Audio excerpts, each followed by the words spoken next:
પ્રાસ્તાવિક વિલાસ શીર્ષક સમજાવો, એ હું સમજાવીશ. હા ને, પ્રાસ્તાવિક વિલાસ શીર્ષક સમજાવો.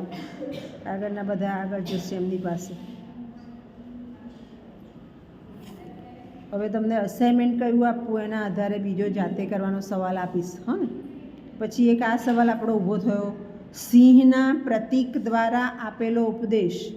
સિંહના પ્રતીક દ્વારા આપેલો ઉપદેશ. અને સિંહના પ્રતીક દ્વારા આપેલો ઉપદેશ. પછી આ સવાલ પણ આપણે કરી જ લઈશું, કારણ કે મોટે ભાગે પ્રાસ્તાવિક વિલાસમાં આવે છે. વૃક્ષની અન્યોક્તિ દ્વારા દર્શાવેલો અર્થ. વૃક્ષની અન્યોક્તિ દ્વારા દર્શાવેલો અર્થ.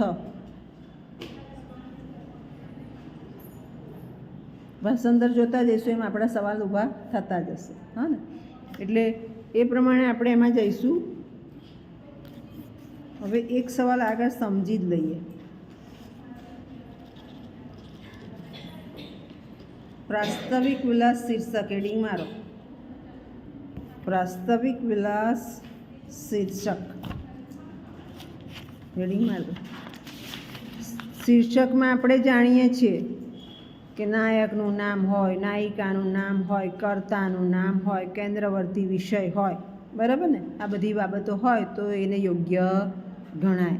હવે પ્રાસ્તાવિક વિલાસમાં પહેલી જ દ્રષ્ટિએ કહી દીધું કે શીર્ષક બરાબર લાગતું નથી. કેમ નથી લાગતું તો હમણાં આપણે ભાષાંતર સમજ્યા. હે ને, હવે ભાષાંતરમાં શું સમજ્યા તો એમ કે અન્યોક્તિ દ્વારા સમજાવ્યું છે. પ્રસ્તુત અપ્રસ્તુતની વાત કરી છે.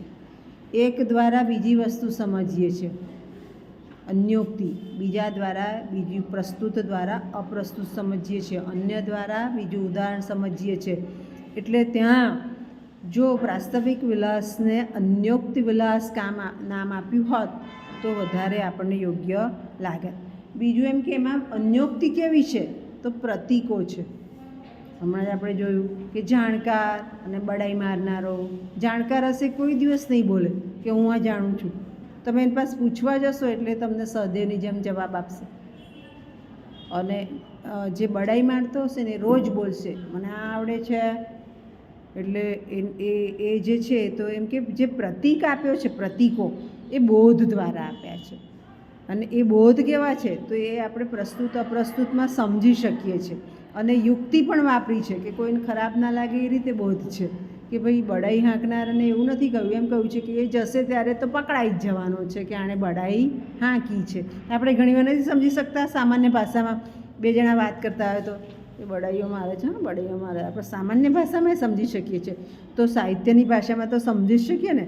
અને એટલે જે વાત પાછી રજૂ કરી છે એ પણ આલંકારિક છે, અલંકારો વાપર્યા છે. અલંકાર પણ કેવા છે તો તે પ્રતીકોમાંથી બોધ મળે છે, અન્ય ઉક્તિ દ્વારા બોધ મળે છે, પ્રસ્તુત અપ્રસ્તુત દ્વારા બોધ મળે છે.